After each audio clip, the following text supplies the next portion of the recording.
So we can start.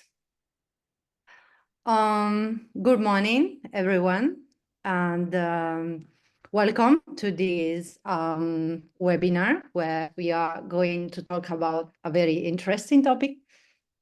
So my name is Elisabetta De Martis, and I am the co-founder and program manager of JengaLab, which is a no-profit organization promoting the inclusion of digitalization within development projects and promoting inclusive approaches to make use of the digital.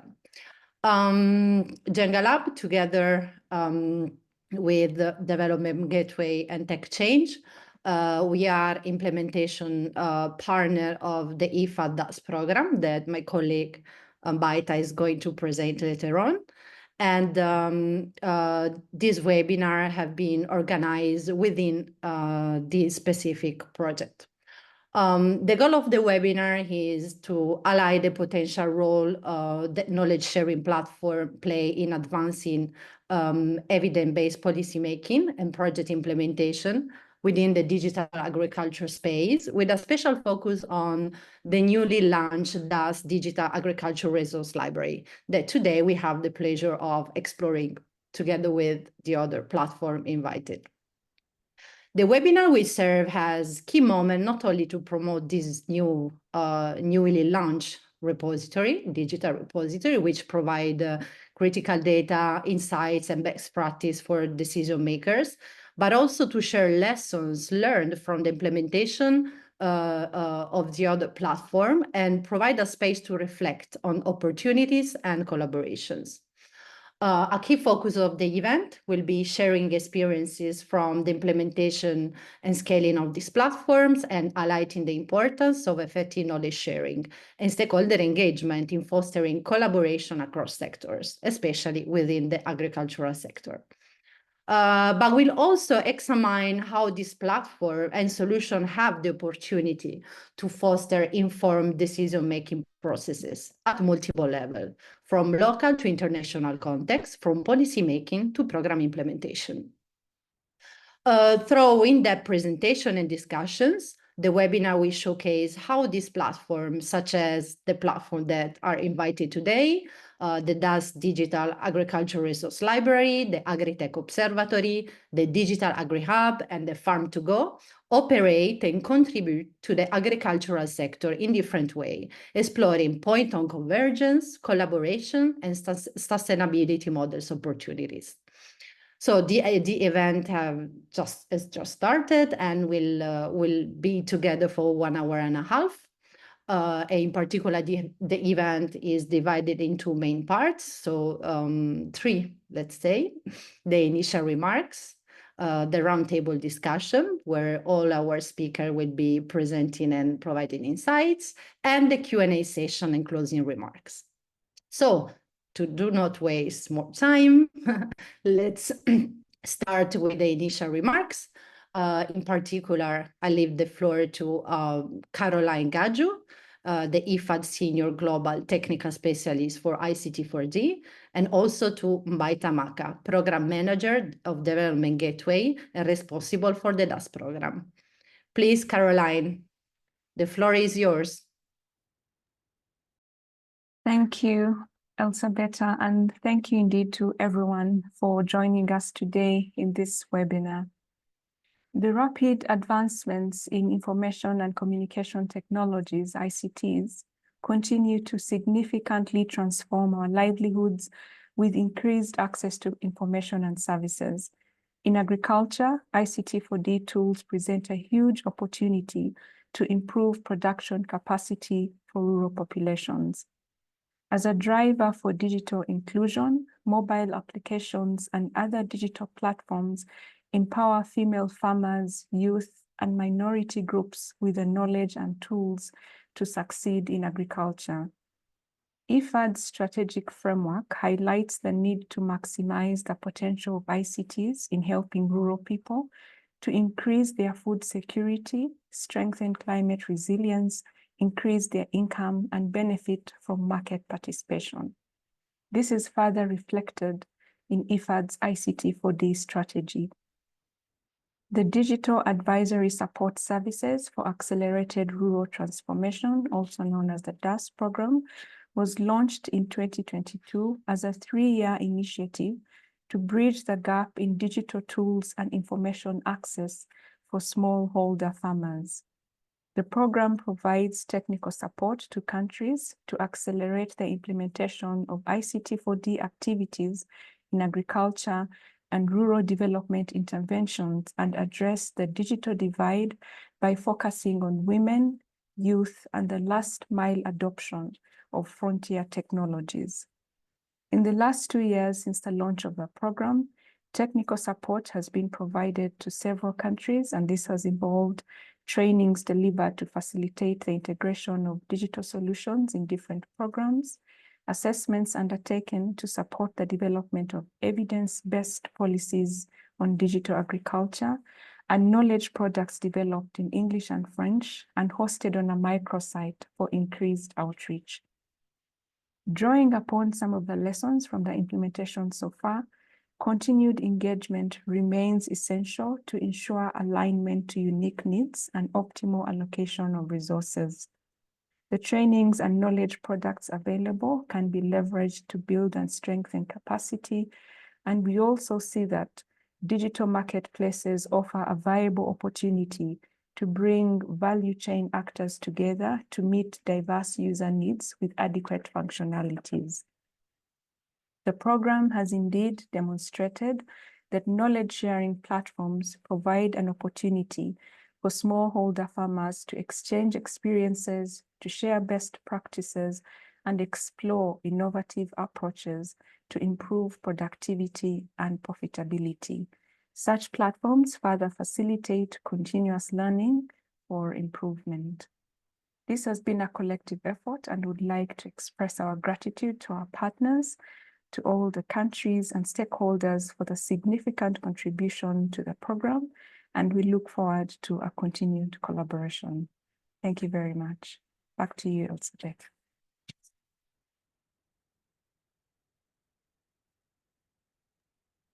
Thank you, Caroline. Thanks a lot. Now I can leave the floor to Mbaita, that is going to present a little bit more about the IFAD program and our involvement in it. Thank you. Hi, good morning, good afternoon, everybody who's joining. My name is Mbaita Maka. I am a program manager at Development Gateway and also the program manager for the IFAD DAS program. So I think for now, I will just mostly welcome you to this roundtable discussion, because I will be presenting a little bit more in depth later regarding the DAS Digital Agriculture Library, and I'll give you a little bit more details then. And I think Caroline has done a good job in contextualizing the DAS program and what we're doing here today. So really, I think for now, I think it's just to welcome you, and I look forward to the discussions that will take place as part of this group. I'm happy for us to proceed, Elisabetta, with the main agenda now. Thank you, Mbaita. So let's start with a roundtable presentation and to hear about several platforms and with our very interesting and experienced speakers. So, so the first question, just to remind, the first question will be the same for three platform, while I have another specific first question for the Farm2Go platform. So the first question is the Digital Agritech Observatory, the DAS Digital Agriculture Resource Library, and the Digital AgriHub are knowledge-sharing platforms that provide insights into digital agriculture, gathering data from service provider and involving a deep work of research and analysis. Can you share how the platform works and the main challenges that you have identified so far, as well as any practical example of the knowledge share within your platform being translated into action? So we can start with Veronika Sharova, which is the digital agriculture specialist at FAO, who is representing the FAO Agritech Observatory. So please, Veronika. Thanks a lot, Elisabetta. Good day, everybody. And thank you also, Caroline, for giving such a great introduction into the potential of digital agricultural technologies and also the knowledge platforms. I would be happy to present to you the observatory, Agritech Observatory, which is a product of the Regional Office for Europe and Central Asia that has been launched this year. You're welcome to also use the QR code or the link to go and explore it while I'm giving a short introduction. So what is the observatory about? It's a tool online accessible to openly to everybody that helps us navigate the ICT-based digital agriculture initiatives across the region of Europe and Central Asia. When I speak about the initiatives here on the screen, you can see what I'm talking about. So these are solutions, digital agriculture solutions that maybe software or hardware or both. These are good practices of applying digital technologies, especially farmer stories. These are policies relevant to the use of ICT in agriculture, projects, especially by development partners or at the national level, resources, which are oftentimes methodologies and guidelines, as well as publications relevant to the topic, and the digital and smart villages. This year, we've been focusing more on solutions and good practices, but we are currently working actually with the JengaLab to expand our knowledge base and include more resources, policies, and projects. While creating the observatory, we had the most difficult part of the work was probably to create the framework, the analytical framework for analyzing and aggregating all these various initiatives. So we have developed what we call taxonomy, a way to categorize initiatives across the region. Without delaying, let me actually present you the observatory itself. I hope you already opened it via the link. It is composed with three, let's say, main blocks. So the first is the map. You can use the map to filter various initiatives based on the country of your interest. Although the focus on the map is in Europe and Central Asia, there are initiatives also available to view across other countries and across other continents. The second part of the platform is the filters, which actually correspond to the taxonomy that we have developed. So you can filter initiatives based on your needs. If you want to find initiatives that help you address a specific challenge in agriculture, you can use the filter of the use case. If you want to find solutions and initiatives that use specific technologies, for example, drone or AI, GPS, you can use the filter technology. There are other interesting filters such as business model, which might help you to find free or donor-supported initiatives and other. So the filters are many and this is to serve various user needs. And the third part here is the analytics part, where you can have a snapshot of a country or of a specific technology that you select and have a snapshot of what you have in a specific country. The last part is, of course, the initiative itself. So what we have, all the research on every initiative is openly available, and you can open and read about every initiative in detail. And the last time it was updated, as well as you can find similar initiatives in the country or initiatives using similar technology. And yes, so this is the observatory in, let's say, in a very few words. Let me tell you a little bit about the rationale behind creating the observatory, establishing such a knowledge platform. We had actually a very strong business case, I would say. So first of all, we wanted to make the knowledge that we as FAO had accessible to support analysis of digital agriculture development at various levels, at country level or at the regional level, and also support the technology adoption itself. Using the observatory, we are able to provide advisory to our main, if I may say so, client, the Ministries of Agriculture and relevant ministries across the countries, across the region. The second reason was that the Central Asia is often overlooked by similar repositories or knowledge platforms or even publications and reports, which are actually many. Somehow Central Asia is overlooked, so we really needed to aggregate the knowledge and make it accessible to the users. The third motivation behind was to address the data gap on policies, projects, and good practices and projects. While there are databases, including, for example, Digital AgriHub, that focus on solutions, we do strive to expand the scope while capturing also relevant initiatives that help us see the state of digital agriculture at country level. So the projects by development partners, the existing policies, good practices.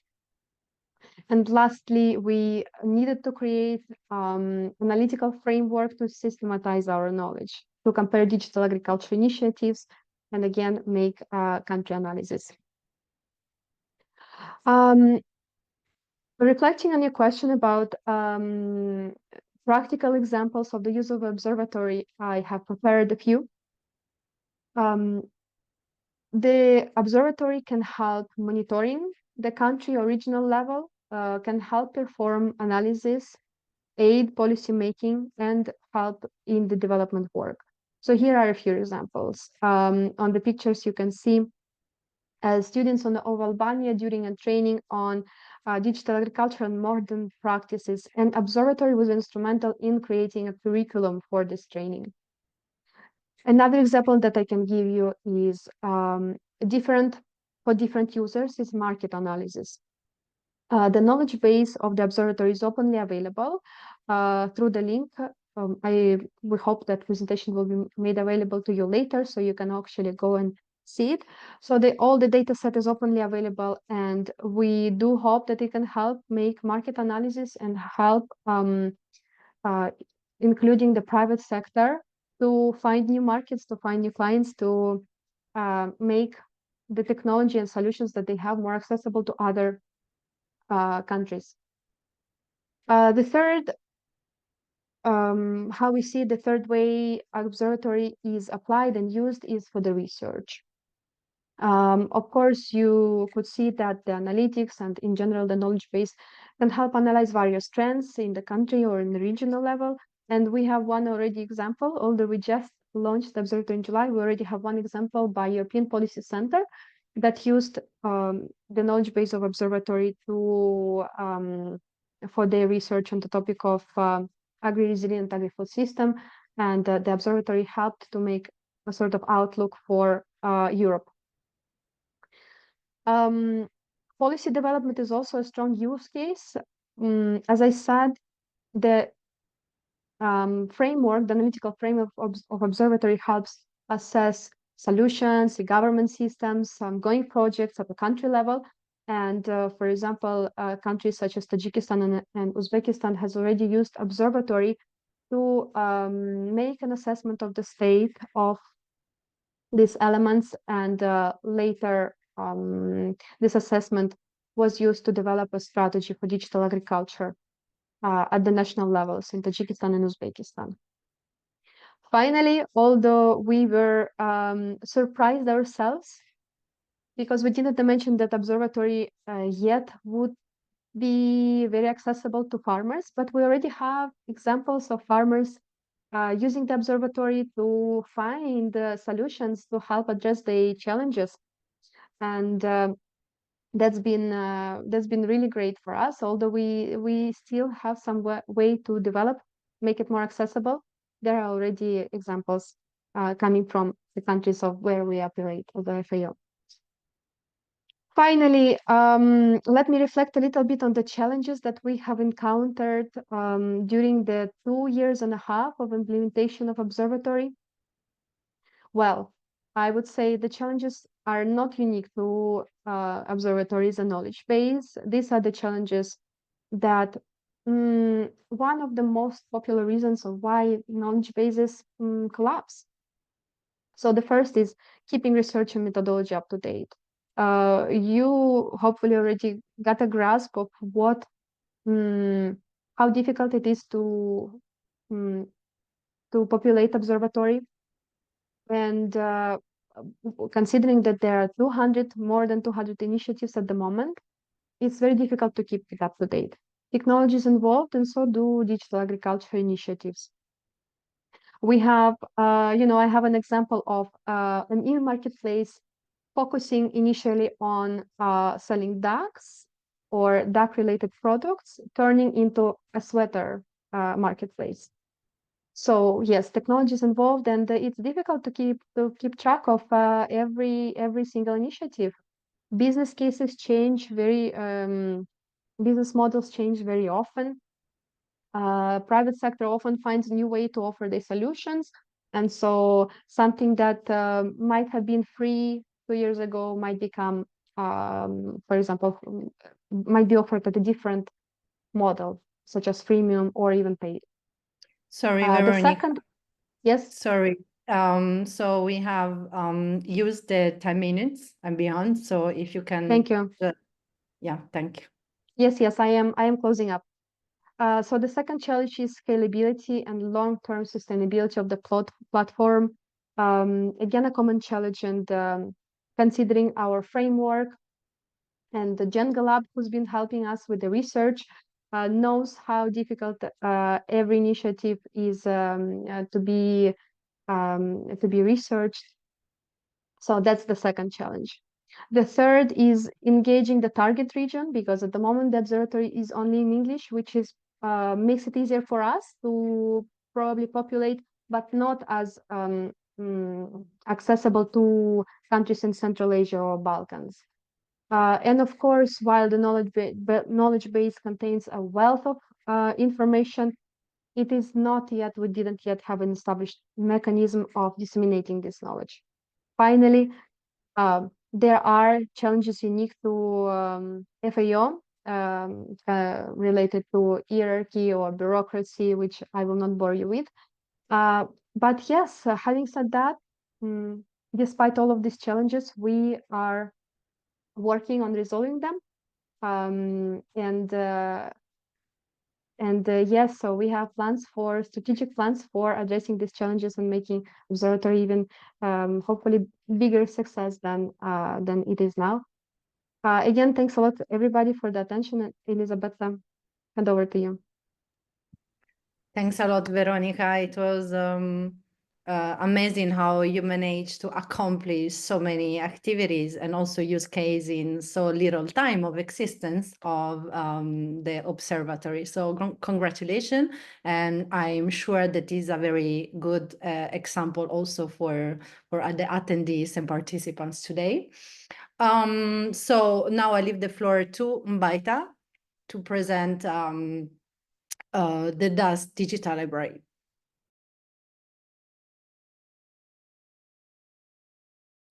Thank you, Elisabetta. Thank you for the floor. I think I already gave a very brief introduction about who I am, so I'll go right into a little bit of an introduction of the DAS program. So that's the Digital Advisory Support Services for Accelerated Rural Transformation Program. As Caroline kind of already intimated, this is a program where we've been providing advisory support to IFAD financed projects. The learnings from the implementation of this program have been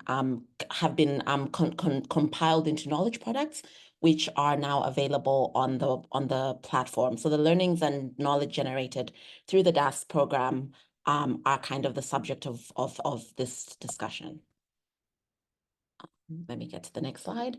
Okay, so just a little bit around the DAS program. It is funded by IFAD.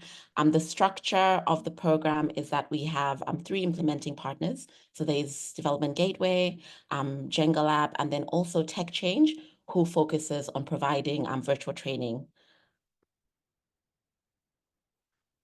The program is an on-demand advisory service to support ICT for D activities of IFAD financed programs. So basically, we were working to fill technical support gaps and to strengthen how IFAD finance programs build, maintain, and scale the use of technology in supporting farmers. So the target region is Sub-Saharan Africa, Near East, and North Africa. It's specifically demand-driven. We haven't necessarily provided support to all the countries in this region, but the participating countries have been highlighted in the graph on the slide, and they're a total of 15 countries. So the program outcome goals, one of them, which I've highlighted here, is to enhance the knowledge and evidence base for effective uptake of digital solutions. And in fulfilling this objective or this outcome is why we have created this knowledge repository. A full demo of the repository will probably take a little bit too long, but I've created a series of screenshots, which just provide a little bit of a snapshot on what the platform looks like. You can see the URL at the top there, so please feel free in your own time. I encourage you to go and look at the material and what's present there. So here's a snapshot of the resource page. And here is where the users can search for resources or simply browse through all the offerings. So all these knowledge products can be downloaded and are available in both French and English. To give you a better overview of the products on offer, I've classified the knowledge products by type. So we have 3 different types of products on offer. We have how-to guides. So on the right-hand side there, you can see an example of some of the how-to guides that we have developed. We have country-specific case studies, and then we also have lesson learned products where we've kind of compiled from different engagements, kind of some general lessons that we are seeing and some themes that we are seeing. I think this is a good juncture to kind of talk about application of this knowledge products and how this platform can be used to turn knowledge into action. So I think one of the things that we're envisioning and we're seeing, of course, this platform hasn't been available for very long, and some of the knowledge products have only been there for a very short period of time. But what we envision is that, especially when we look at some of these how-to guides, we see that once we're no longer able to provide the support to the target projects in the program, they would be able to refer to some of these guides as they conduct their own assessments or embark on their own processes to navigate around what digital solutions they need to take on. So for example, we have got a knowledge product on how to conduct a market scan for digital agriculture solutions. And so this is a toolkit essentially for IFAD financed projects and partners. And this can be taken when a country is considering how to move forward in terms of adoption, what is actually out there and how can they move forward with also selecting a development partner. So we have a complementary guide on how to maybe select a development partner if they've done a market scan assessment and maybe there isn't a particular product that fits their needs. We've also got an assessment toolkit. So one of the key activities and requests we've received is around conducting ecosystem-wide assessments of around digital agriculture. So this is a guide essentially on how an individual country or an individual project go about such an assessment on their own in the absence of support from maybe a particular funder, for example. So this is just to kind of give you a little bit of the lay of the land as far as what's out there and what we have available currently on the platform. Okay, so So I think strongly linked to the objective of enhancing the knowledge and evidence base for the effective uptake of digital solutions is the need to strengthen capacity to integrate digital agriculture into projects and programs. So in saying that, this is obviously one of the DAS objectives as well. So the DAS program is also seeking to strengthen project management units in their capacity to integrate digital agriculture solutions. And in doing so, we developed a series of trainings targeted at project management units around some of their needs in digital agriculture and strengthening their capacity around digital agriculture. Some of these trainings were delivered in person. Many were delivered through a blended approach. So that was both through a self-paced aspect and also a live component. So we took some of these trainings and then we adapted them to be fully self-paced. These trainings are hosted on our partner Tech Changes platform, but they can be accessed through this platform, through the digital digital agriculture resource library. So you can see here on the screen we have a little bit of information on one of them, the Enhancing Farmer Success with Digital Tools. So this is one of the trainings that we've developed, and that is on offer. So if you click on the link, you'll be taken to the Tech Change platform where you can sign up and actually take this course. So this is the linkage now to that capacity building component of the DAS program. And this platform offers that linkage. Another course is around the basics of digital agriculture ecosystems and interoperability. And so here's a little bit of information there. So you're free to read up on that. So this essentially at the moment we have 4 courses which can be taken as fully self-paced, and this platform provides a linkage to that. I am assuming that Elizabetta is about to tell me that I'm running out of time. So I am going to move very quickly to some of the challenges that we are seeing so that I can, highlight those. So they're having provided this overview. I'll touch on some of these challenges. So I think the first challenge that I would maybe highlight is that I think we mentioned that we're about to conclude year 2 of a 3-year program. And as much as we've provided many recommendations with regards to the adoption of digital agriculture solutions, a lot of the projects that we've engaged with, some of them are still in very early stages of implementation. Some of them are yet to implement some of these recommendations. So we are yet to reach a point where we can actually start looking at some of the impact of the advisory support that we've provided. And as such, we haven't really had enough time or opportunity to create knowledge products around some of the impact of the implementation that we've done. So the knowledge products that we have on the platform are a little bit limited in that they don't speak directly to impact as much as we would have liked, or as much as would happen over a longer time period. Secondly, capacity building and knowledge management are strongly linked. So this is really just to say that obviously it's very difficult. The whole essence of how we created these knowledge products was by trying to co-create the ideas of what we should create a knowledge product about with the users, the ultimate users, who are the project management units. But in a lot of cases, it's very difficult for them to really fully grasp or articulate their knowledge gaps as it relates to digital agriculture, just because of how low sometimes the knowledge base is. So this is to say that it is difficult to uncover knowledge gaps when people don't know what they don't know.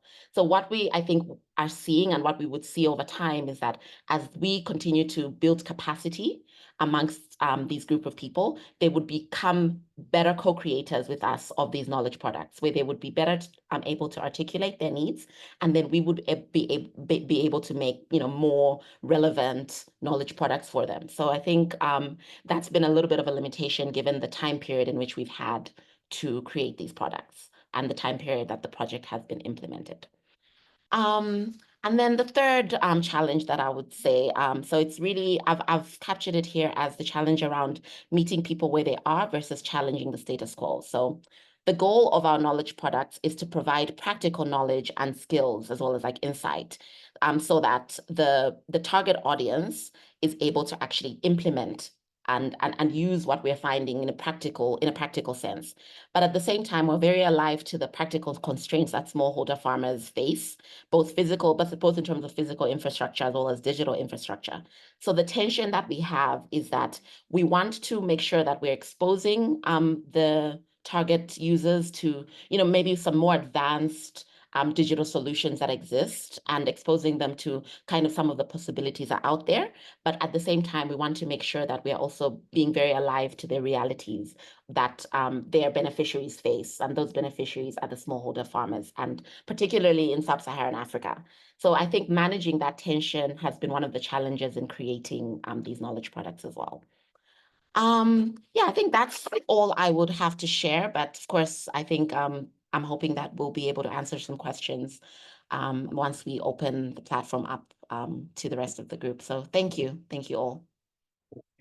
Thanks a lot, Mbaita, and it's a pleasure to see the advancements of a project where JengaLab has also contributed to, and the involvement of content and the richness also of knowledge products that we have managed to upload in the platform.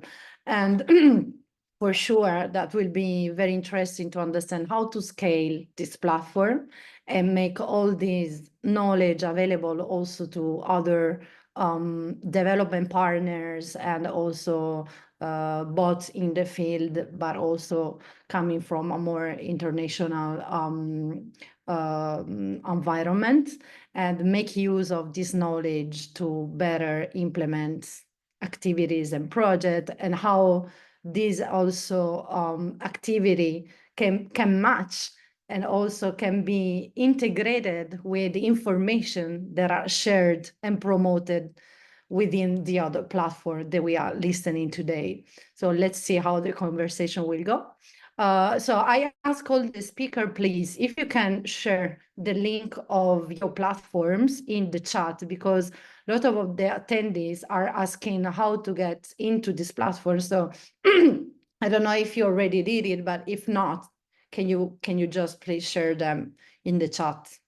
Thank you. So now we leave the floor to Tommaso Ceccarelli, which is a senior researcher at the Wageningen University, and is here today to present the Digital Agri App and to answer to my first question.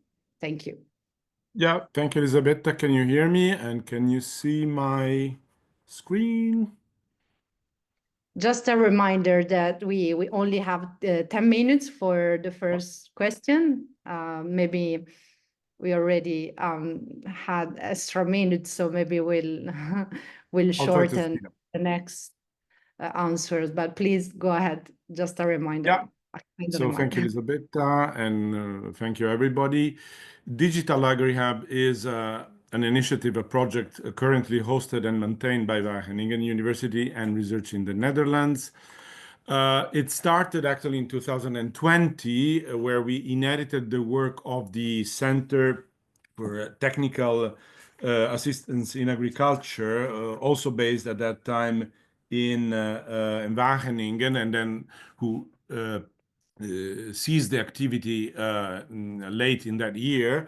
So we inherited basically their work around the digitalization for agriculture, and namely what was related to their very important milestone work, the digitalization of African agriculture and the underlying database. At that time, it counted around 200 digital solutions. And we were granted by the Gates Foundation, USAID, the UK aid. And we had a lot of ambition at that time around ecosystem support, matchmaking, service providers with investors, advisory, capacity building, interoperability. Now, after this so-called incubation period, we are now relying on internal resources for now, and so decided or forced to focus on a few things which we thought were important and relevant. And these are the repository, and we'll see also some of ecosystem support. Now, we also do other things like generating knowledge products, data insights, etc. And we'll see that in a second. And as I said before, we also support our ecosystem, our community of practice through the D4Ag network, and you're all very welcome to join this network because it does interesting things.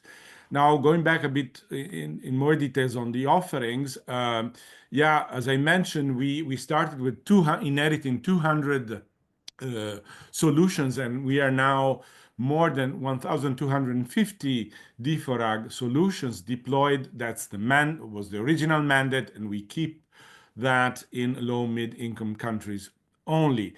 And as you can see here from these screenshots, you can query and visualize the result of the dashboard in many ways. You can do that based on technology, based on use cases, based on countries, and you can get either some statistics or some text. You can link to the provider website itself. You can get more information than what I've just mentioned. We have constructed this based initially on our networks, based on other repositories which were for whom we had agreements with the organization who had collected the information. And then we thought, well, that cannot work as such sustainably, as it was also, I think, mentioned by others, by Veronica, if I'm correct.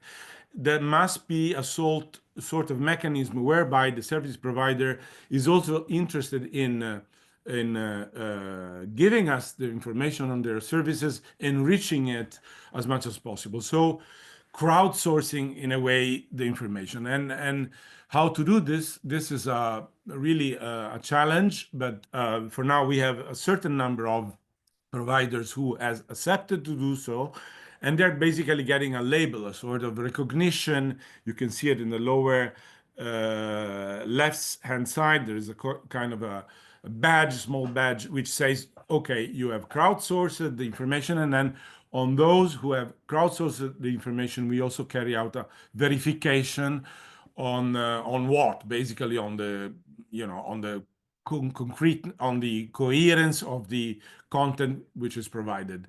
And so this is also a way to establish a contact, a channel of and trust with the information provider, and allows us to also ask them to provide information which is normally not to be found, in the website, related to the economic nature of the business model itself, the outreach, and many other information.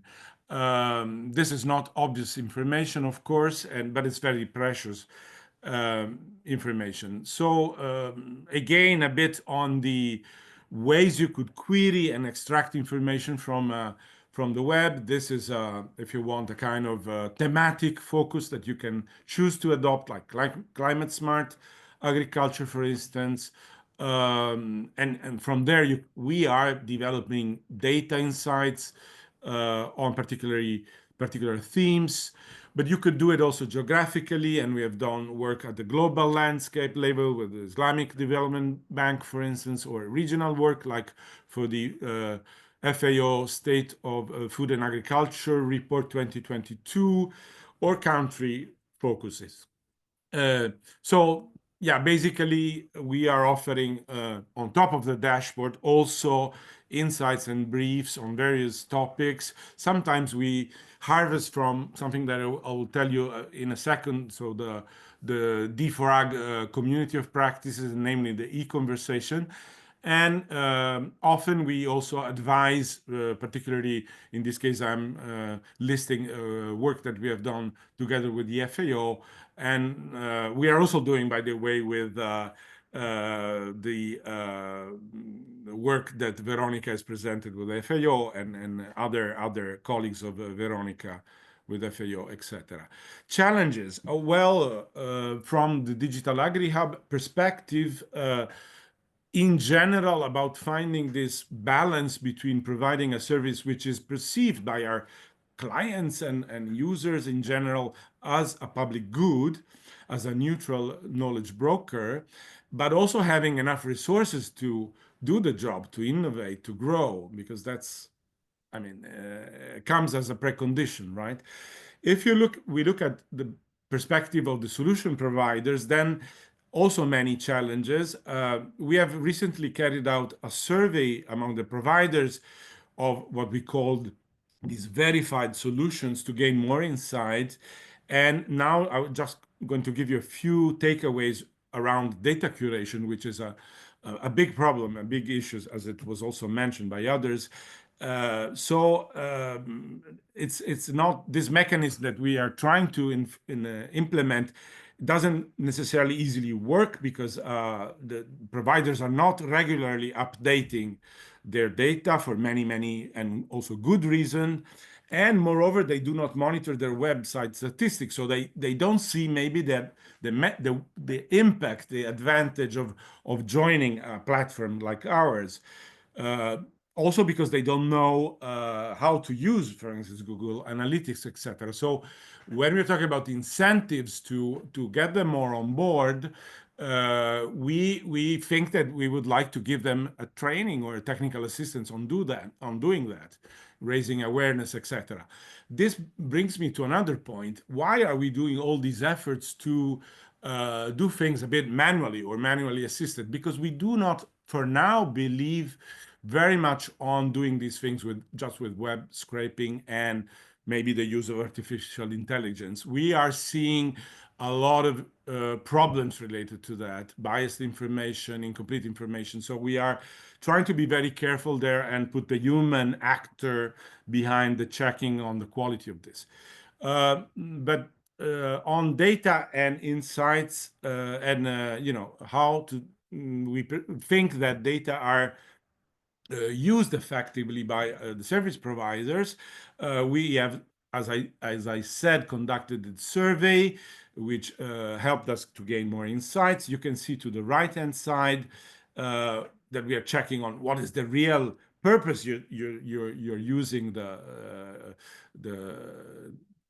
hub and the platform, and would you recommend to use it to others? It's little, it's not the whole story. It's a beginning that makes us reflecting though on the advantage, on the impact, if you wish.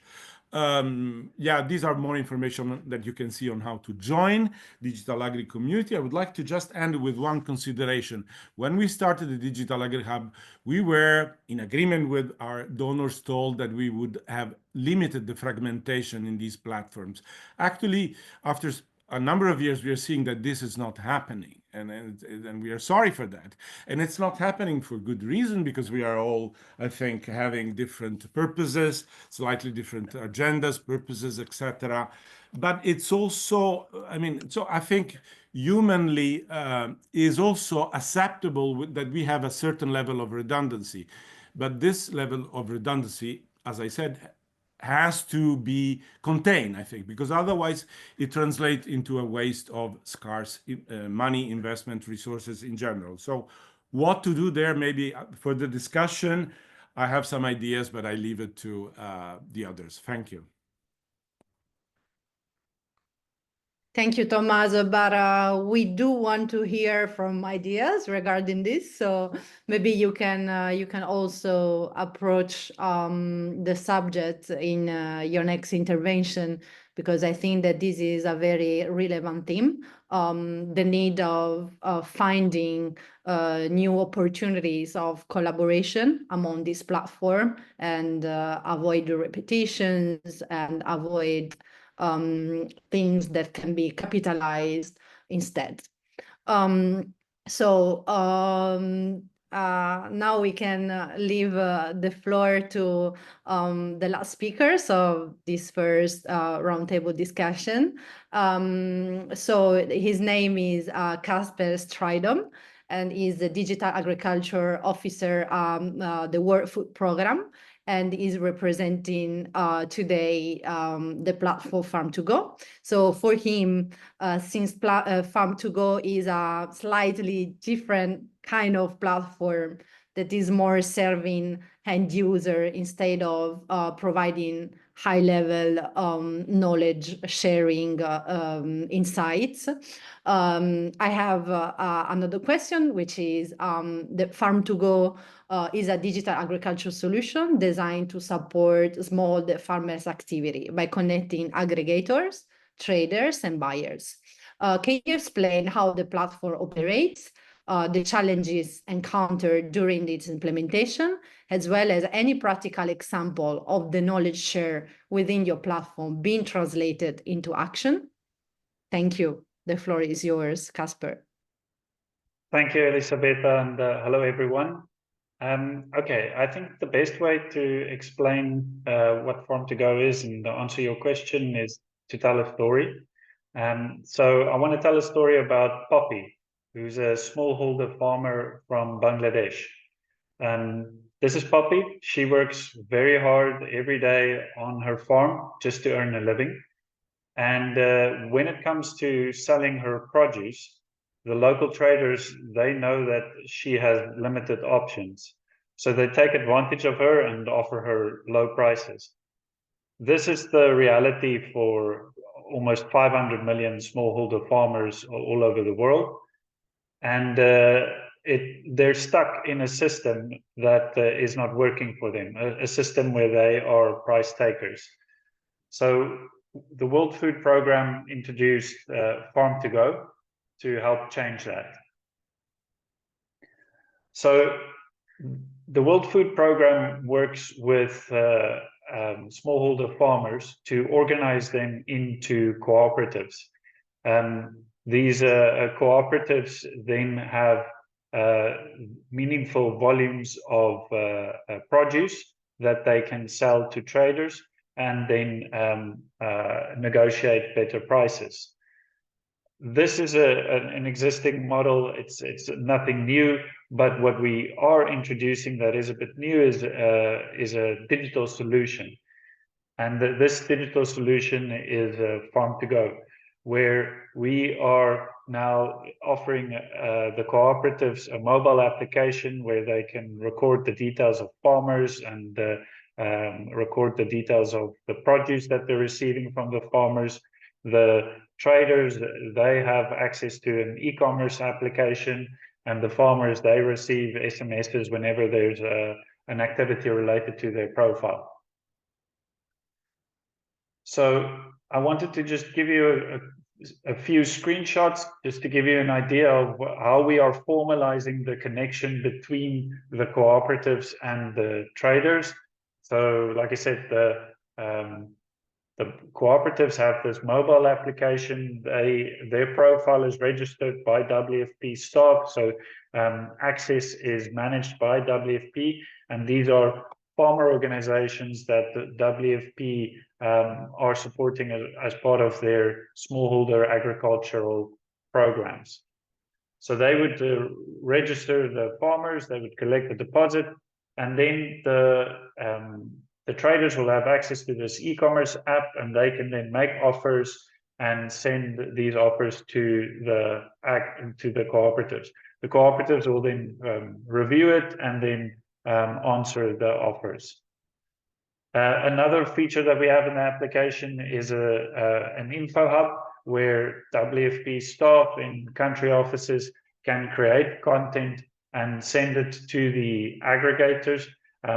These cooperatives or aggregators will then receive it on their mobile, and they can then use this content to train their farmers. So in the end, we have a record of all the farmers that have received capacity strengthening activities related to specific topics. So this is just an example of climate smart content being shared. Now, I know what everybody is thinking on this webinar. Everybody's seen applications for farmers. There are so many other applications out there doing the same thing. And you are probably wondering, why did the World Food Programme develop their own solution? Well, the reality is that we don't want to introduce just another app, but we want to introduce a foundation for digital agriculture to thrive. So what does that mean? What is a foundation of digital agriculture? Well, through our presence in up to 86 countries all over the world, we have staff that are dedicated to supporting Farm2Go and supporting the implementation of digital skills. So here I've got a picture of one of our colleagues in Rwanda. His name is Pascal, and he's holding up the logbook that the cooperatives are using. And it's just taking the cooperatives and the users who are not used to digital solutions on this journey of understanding what it takes to use an application, what are the benefits. And the reality is that a lot of the other solutions have failed because they focus on a lot of the features. They think they can get more adoption by introducing more features. And I think this is one of the challenges in general with digital agriculture solutions, that they are focusing on features instead of the farmers. So our approach is a high-touch approach instead of a high-tech approach. We focus on the basics, and the Farm2Go is a very basic application. And then the idea is from here, now that we've laid the foundation, in 2-3 years' time, when the cooperative has reached a certain level of maturity, once the partners in the region have reached a certain level of maturity, once the government has reached a certain level of maturity, then we can hand this over to them to manage. Or we can help them to find a local solution that's from the private sector that can meet their requirements. As you know, everybody who starts using an application, they don't know their own requirements until they actually start using it. So Farm2Go is there to help everyone with that journey. So the impact so far is that we've deployed Farm2Go in 10 country offices where WFP is present, and we have some good adoption figures, and we are planning to implement in more country offices next year. The reality is that there's a big need from our country offices to implement digital solutions because it is helping them with their own reporting on the activities related to support for smallholder farmers. And another impact story is that, do you remember Poppy from earlier on? Well, she has reported that she's now receiving almost more than 10% more profit on the sales of her produce because of Farm2Go. And then I wanted to share that the Farm2Go has been recognized by the UN Global Pulse, which is the UN Secretary General's Innovation Lab, as one of the UN innovations with the potential to scale. So we participated in a scale accelerator earlier this year, and our scale strategy was identified as one of the best. And then just to give you an idea of our team structure, so we have our WFP HQ team that is a lot of program experts in the different activities related to smallholder farmer support. And then we've got our own WFP technology team that helped to develop the solution. And then we've got the country office staff in the different countries helping us with the implementation. And the reality is that this is a model that's working since 2022, but in the future we see a model where a technology partner might take over Farm2Go, so that we don't have to focus on the technology. We can just focus on the program support that WFP is really good at. I mean, WFP is not a software company. We don't want to be a software company. We just want to support the farmers. So if you have any more questions, or if you would like to be a partner with us on this journey, I'm Casper Strijdom, and I'm the Digital Agriculture Officer at the World Food Programme. You're welcome to contact me. Thank you. Thanks a lot, Casper, for this very inspiring story. and also for providing the user part of like needs and also accessibility of this kind of solution, and important also building the foundation with a high touch approach, which I really appreciated. And so I think that we have concluded with the first question for the first part of the roundtable discussion.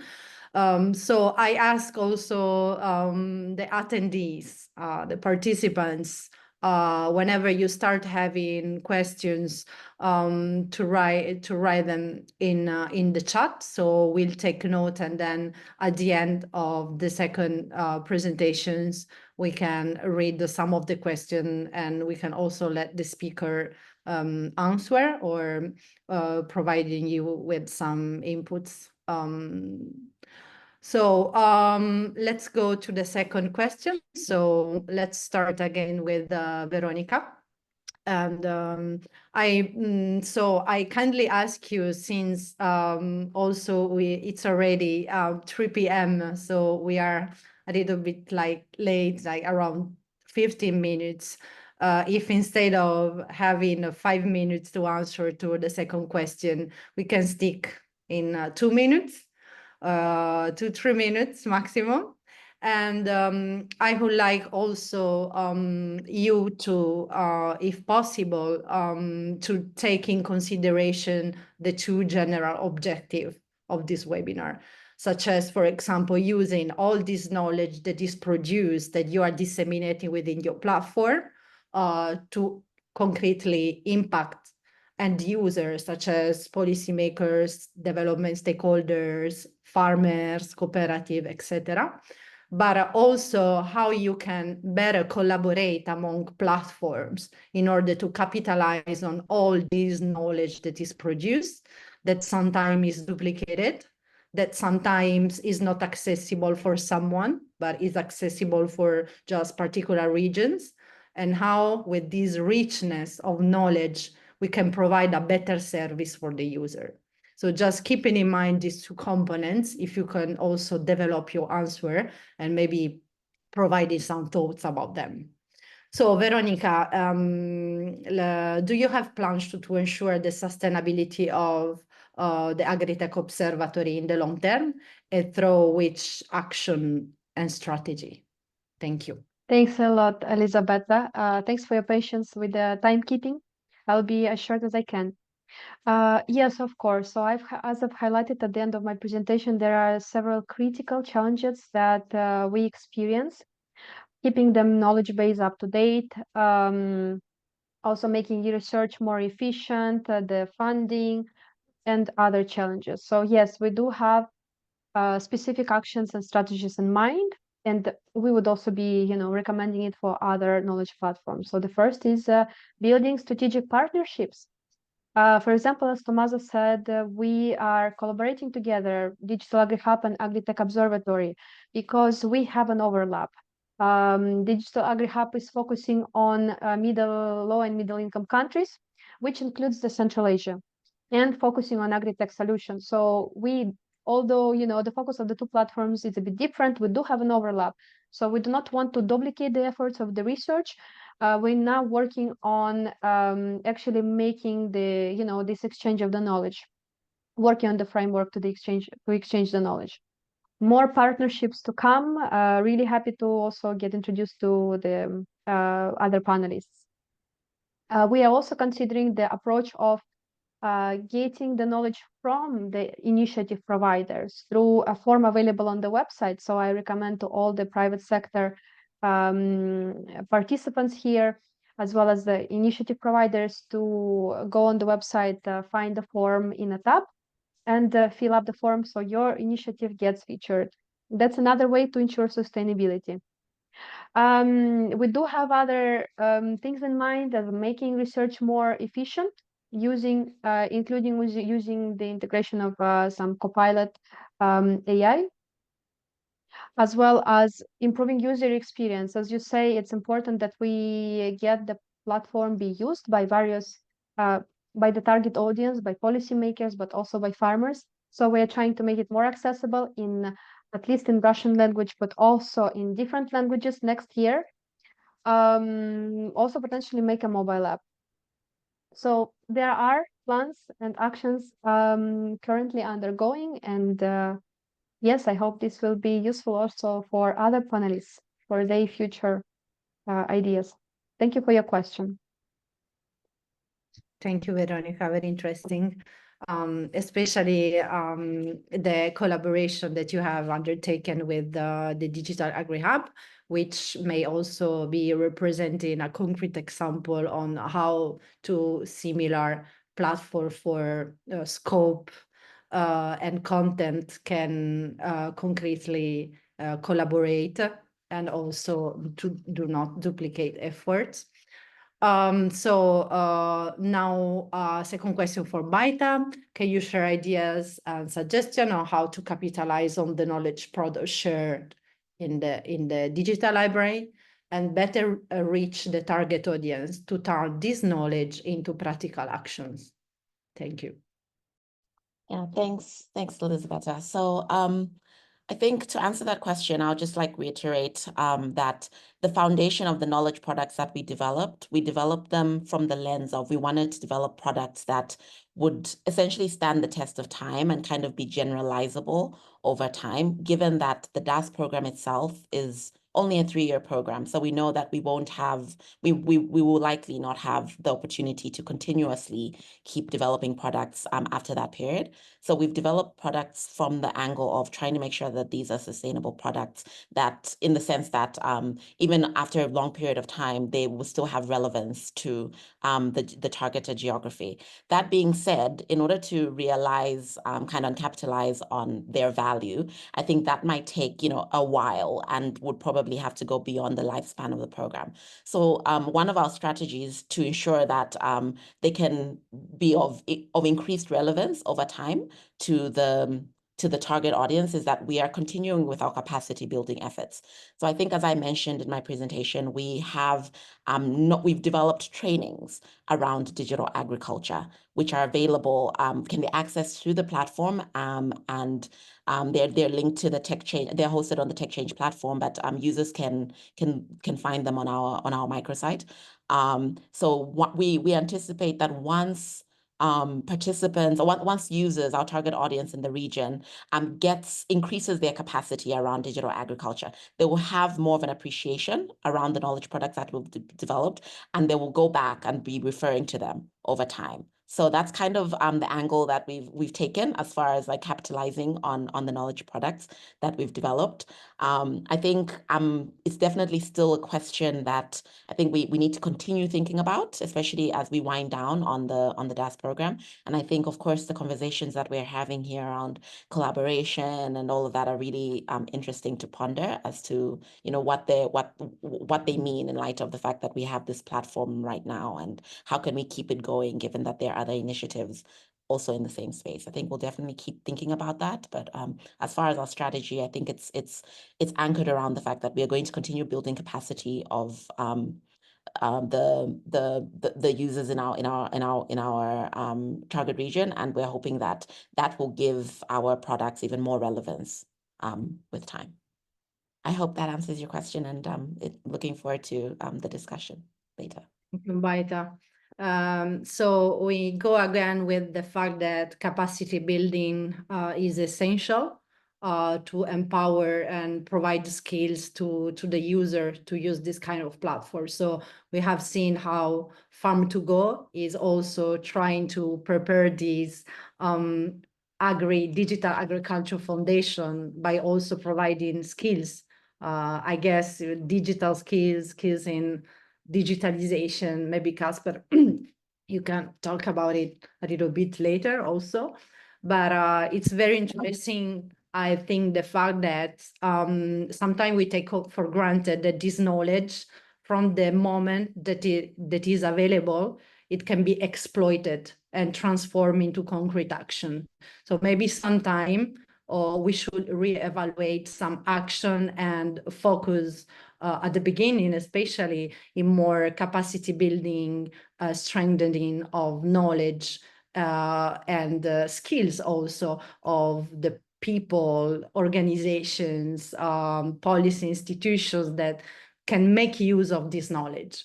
I think that this is also an important and interesting point of discussion and also reflection for the future, and how to make this platform more accessible and be scaled in your region with new users. Sorry, losing my voice. Okay, so thanks a lot, Baita. So Tommaso, can you share, please, the role of the community of practice that, in your case, plays in sensitizing the public about digital agriculture topics and its support for the dissemination of the digital agri-ag platform? You are, I think that you are leading the biggest community of practice of digital agriculture. And I'm following it since years right now, and it's very active, and it provides space for many people of sharing information, thoughts, ideas, a proposal how to improve certain things or how to evolve in the digital agri space. So how this, I mean, is impacting also the access to the information to the digital agri platform, and how the two are actually interconnected. Mm-hmm. Yeah, Elizabeth, I'll use 1 minute to tell you this because it's pretty straightforward, and 1 minute to give you the famous suggestion on how to evolve with the platform thing. So 1 minute, yeah, it's bi-directional, so it works in both direction. It's from the Digital Agri Hub to the community of practice, the D4Ag. It's that we are using very often the repository, the data which we have in the dashboard, the information, rich information set which is there to substantiate our, any topic we want to launch in this community of practice. If we want to talk about agroecology and digital, if we want to talk about livestock, that's an upcoming topic for discussion, artificial intelligence, you name them, we have a solid basis, evidence on which to support the discussion. That's on one direction. The second direction is that we harvest from these very rich and informative community to elaborate further on insights, and to also to collect resources, information, good practices, references, which we sometimes turn into a blog post or even a more elaborated product. So that's the answer to your question. The second question, if you allow me, what would I do next to evolve a bit in this discussion on the platform? If I can, I have a dream, kind of a dream, right? The dream is that we have a sort of established coalition of the willing around platforms, federating platforms, because I think maybe we can think that, as I said before, a certain level of redundancy is acceptable. It makes a lot of sense. We have different mandates, objectives, etc. But more than what is needed cannot be tolerated. We cannot afford it. So what to do there? I mean, why don't we try to do, think in terms of ecology? We think of our own best niches, where we do best our job there. And we allow the others to do their own best job somewhere else. So, I mean, just to make an example, if just thinking loud, if the Digital Agri Hub is very good, has invested a lot in the digital solution themselves, in curating them, in upgrading them, etc. Why?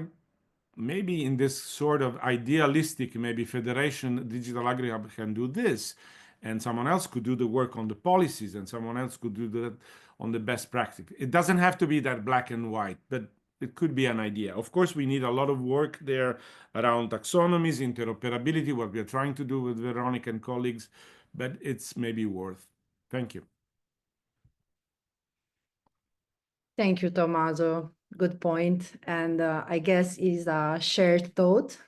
And maybe in the future, everyone is going to do his best or her best to follow this guideline that you have provided. Thanks a lot. But then we can also discuss about this later after my last question to Casper. So as a service provider, Farm2Go is a potential target of platforms such as Digital Agri-Hub and Agritech Observatory. So in your opinion, how can this platform be leveraged to enhance and influence last mile solution for smallholder farmers such as Farm2Go? Let's find a connection also among the knowledge sharing and these last mile solutions and how these knowledge and information can share and capitalize. Yeah, thanks. I think it's definitely valuable platforms where you can be connected to other service providers that are actually doing similar solutions in your country context that you're implementing. I think the theme is that we don't want to reinvent the wheel. We should rather work together with solutions that are already implemented in the same context.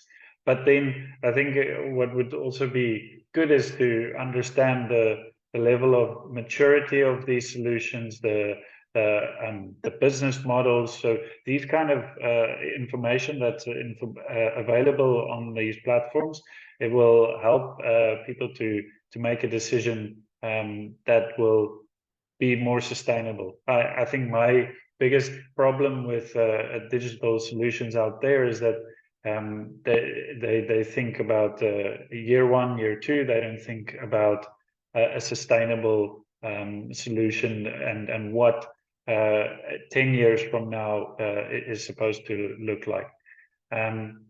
Yeah, and then I think just finally, it would be good to have an idea of the adoption and what you can learn from the other platforms, because what I've seen is that with some of the implementations that we've done with Farm2Go is that the users, they really only understand the application and what their own requirements are once they've started using it. And then it's also more relevant or something that the local partners or government agencies understand. So for me, it's important to have an environment where we can share the knowledge. Thank you. Thank you. Thanks, Casper, for your contribution. So I think that we are done with the question to the speakers, and maybe now we can pass to the Q&A questions. So thanks to my colleague Esme, which is moderating the technical part of the event. I have collected a few questions, so the questions are addressed to the speakers, of course. So there is a first question, which is more, there is a question and inputs. So looking at the platform presented, we think that they are very interesting. Perhaps there is a room for more synergy and complementarity to avoid repetition. So we are the Eval Forward community of practice, founded and supported by Eval offices at FAO, IFAD, WLP, WFP, CGR, are interested in exploring how we can evaluate digital tools and innovation in promoting sustainable production and increased productivity. Are there any successful or promising case study to share? We are happy to host anyone willing to share the insights experience. Those interested in exploring these and related issue can join us, and they have provided contacts. But if some of you can pick this question, maybe some knowledge sharing, such as, I don't know, Digital Agri-Hub or the observatory. So are there any successful or promising case studies to share? So maybe I can read a few questions and then you can pick some. So many of the attendees could not access the platform, but I guess that my colleagues are helping them with providing again links and where to find information, especially for the trainings beta in the DAS platform. They say that it doesn't work, so I don't know if you can reshare the link. So another consideration is that a good point about the duplication of efforts, that does not mean we should centralize the efforts, but rather connect them. One of the possible approach is to connect a database to create a data train, allowing people to ask data, knowledge from various sources. This has been used in healthcare already, for example. I think is a very interesting inputs. I don't know if it can also be adopted in some way in your platform. So another question is that everybody is creating an app for the beneficiaries who sometimes happen to be beneficiary of some or all these development organizations. SMF are getting digitally wary due to all this duplicity of apps, as UN Food Agency, mostly based in Rome, while not synergize and co-develop apps that can be repurposed for these Rome-based agencies. Another question for Baita is unable, this is regarding the links. And then for Tommaso and Veronica, to what extent are these overlaps in the taxonomy used in your different digital solution inventories? Could we create a shared knowledge graph around it? I'll let you answer. Please feel free to jump and we can have an informal conversation at that point, I guess. And if we see a new question, I will inform you. I'll let you discuss.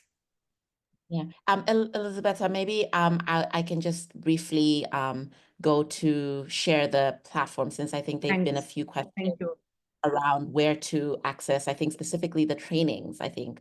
So if you go to the knowledge library, this is, I think before I was really just showing screenshots and not, doing an actual demo. So you can actually access some of the products here. And if you're looking for like a specific, like maybe like you can search like how to, for example, and it will show you specific guides and toolkits. So you can use the search functionality as well. You can also look by geography. So the countries where we've done some work, we've also classified our knowledge products by country. So you can use that. And then for the trainings in particular, you go to the events tab.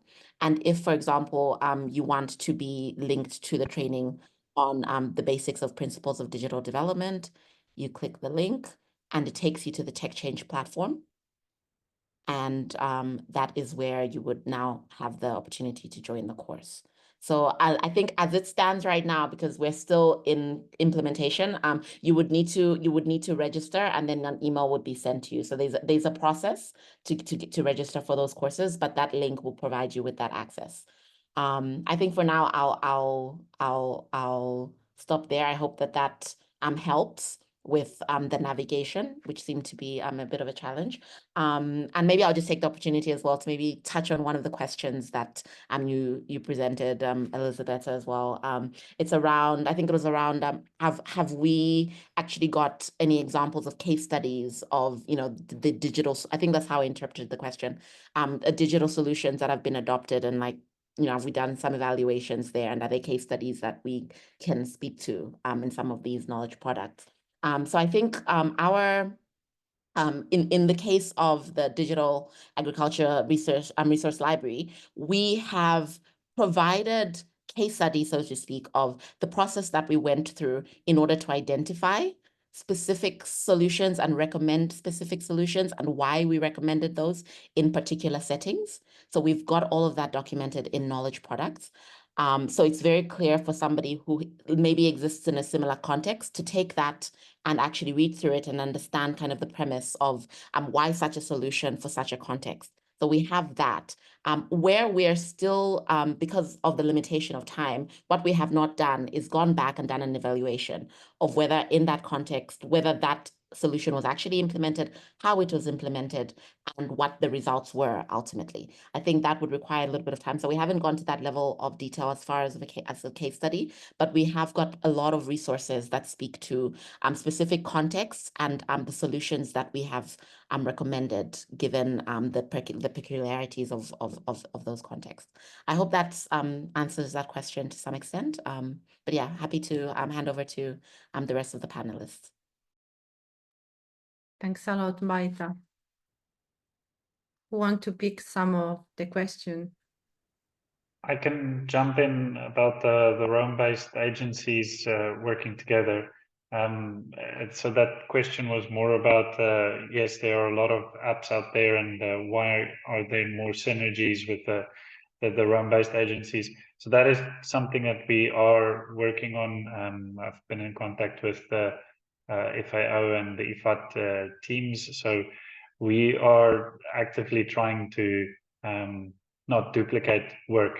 And I think just with Farm2Go, it's a bit more particular because the solution has been developed for WFP's program implementations. But obviously in the future, it could be something that other agencies would be able to benefit from. Thank you. Tommaso and Veronica? Yes, sure. So let me give my 5 cents. I guess I want to also reflect on the question from the audience about whether observatory covers other regions. So as I said, it does not. However, if you notice, mainly solutions featured in the database actually cover are not implemented in one single country of the region. So many of the over 200 initiatives there are actually implemented across the globe. So this is just to say that methodology is proved to be successful and useful for other countries as well. Just to not leave the question unanswered. Following up on the question from Evil Forward, I guess I would share the following publications where of FAO for Europe and Central Asia, where we have featured over 15, I think, case studies from the region of farmers, smallholder farmers, and not using digital technologies. Now, the way the evaluation was done is through interviews. But to say just how can we evaluate, there are actually many elements that can be assessed, including financial savings of resources, savings of labor, but also the satisfaction with the job. So yes, feel welcome to look at the presentation that I hope the team of JengaLab will now share with you. Yeah, I guess that's from my side. Oh, I hope that Veronica was going to answer the tricky question on taxonomies, but she hasn't. Left it to you. She's kind and she left it to you. I'm not, I mean, Veronica knows much more than me, so I'm just going to say a very simple thing there. It's a hell of a job. It's very much needed. It has to do with the fact that I was saying before that we have different mandates, different contents, somehow overlapping, but mostly not. And therefore, I mean, yeah, what can I say? I think Veronica can say something more technical there, but yeah, it's a lot of work. It's a lot of investment, but it has to be done if we want to kind of try to strive for this federated kind of a cooperative model. Yeah, Veronica, please add something which make more sense from the technical point of view, if you wish. Yes, no worries. I guess the point here is that while we are looking at the framework for assessing, analyzing digital agriculture initiatives, first of all, we need to remember that Digital Agri Hub is focusing on solutions, on Agritech solutions only, while we are focusing on various initiatives, including policies, including projects. So for us, it was a little bit, we had to take a step-up approach to creating this framework for standardization. The second point would be that certain things might be just understood differently by different teams, by different and also depends on the focus of the knowledge base.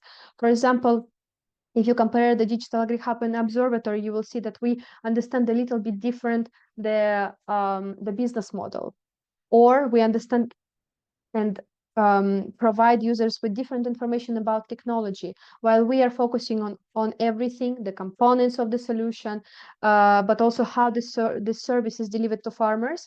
The Digital Agri Hub differentiates between the two.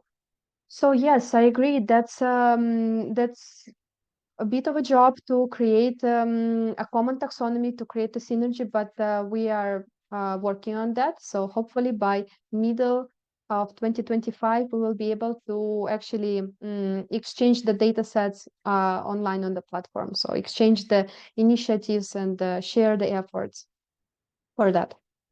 Thank you. Thank you, Veronica. So we have two last questions. So the second is very complicated to answer too, but I will just read it. So the first is a weak or absent science policy interface often impedes the policy impact of platforms. What is the solution? And the second is, whereas advances have occurred in recent years, the content, capacity, and connectivity challenges looms large in sub-Saharan Africa. What is the solution?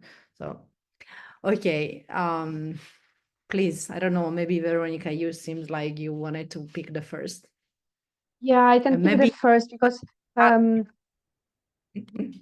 I will pick the first because I think it's not difficult for me as a member of FAO. Our team is working on advancing digital agriculture throughout the region, and we are doing it through several things, including through assisting countries in the development of digital agriculture strategies. Now, knowledge portals such as Observatory Digital Agri Hub are very instrumental for that, because using this framework, using the knowledge portals, we can actually assess the level of digitalization of a certain country. Now, taking a step forward together with the stakeholders, we can look at the national agricultural priorities. What do they want to achieve in the next, let's say, 5 years? And depending on the priorities and taking the knowledge base of from other countries, we can also recommend certain e-government solutions or private sector solutions that help countries achieve their objectives. So for me, it's a bit easier to answer this question because we do have this ongoing work with the policymakers throughout the region. I guess it's important here to have, of course, ongoing projects and interest of the countries to develop the digital agriculture, that they see it instrumental. And then, yes, then I guess they will be interested in using the platforms themselves. Thank you, Veronica. Anyone want to pick the second? I mean, it may be interesting, Casper, for example, to explain a little bit about how you contribute in building skills and capacity with the Farm to Go that can in some way be linked to the question, even if, of course, not answering all. Yeah, just quickly, the way we're building skills is by doing. So we implement Farm to Go using our footprint in the country. And so local staff help to onboard the cooperatives and show them the basic skills. So a lot of these users, they don't even have email or know how to set up a password. So those are like the basic things that you need for an application that where privacy is important, especially because you're registering farmer details and the farmers need to understand what is going to happen with their data. So all of that is part of the process of the training. It's not just about training on how to use an app and how to create a farmer and how to do the collection and how to answer offers. It's more than that. So with that, we're trying to really lay the foundation, and then hopefully with those learnings, the users can now be ready to use other digital solutions also in the future. Thank you, Casper. So I think that we came into an end. So I'm personally very, very happy about this event today, because I think that is the first time where all these knowledge sharing platform on Agritech are sitting around the same virtual table. And I'm also very happy because we have touched critical points that are often mentioned when referring to this platform. So I hope that the conversation of today will be also a starting point for future discussion, in-depth discussion, or even thematic discussions, because the richness of the content today is very big. And of course, we are not ending this webinar with all the answers to idea thoughts that we have provided, but at least we have more guidance on how to think about certain topics regarding knowledge sharing and impact of this knowledge sharing to end users, policymaking, platform, as well as collaboration strategies to enhance this knowledge that is very precious and important nowadays.